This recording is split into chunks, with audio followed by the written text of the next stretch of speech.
Hello guys, আজ প্রথমেই বেরিয়ে গেলাম বান্ধবীর বাড়ি ওর বার্থডে গিফটটা দিতে। তো গিয়ে দেখি বেচারি নাইটি পরে দাঁড়িয়ে আছে, লজ্জায় ঢুকে গেছে দৌড়ে। তো তারপর আমরা গেলাম বাজার কলকাতা, নিউ ওপেনিং হয়েছে।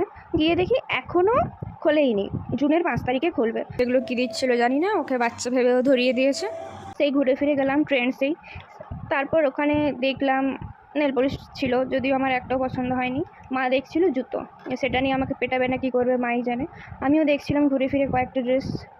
তো যাই হোক, এখানে আমার শাশুড়ি মায়ের মতন একজন ছিল, মডার্ন, আমেরিকাতে থাকে হয়তো।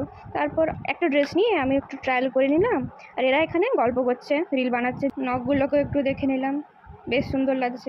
এখানের এই জামাটা বেশ কিউট কিউট লেগেছে। আর দেখতে পাচ্ছ, এগুলো তোমরা আমাকে গিফটও করতে পারো। তারপর দেখা হয়ে গেল, আমরা এবার বেরিয়ে যাব। একটাও পছন্দ হলো না, শেষমেশ এটাই বেছে নিতে হলো। খেতে খেতে চলে এলাম বাড়ি। চলো দেখা হচ্ছে নেক্সট ব্লগে, বাই।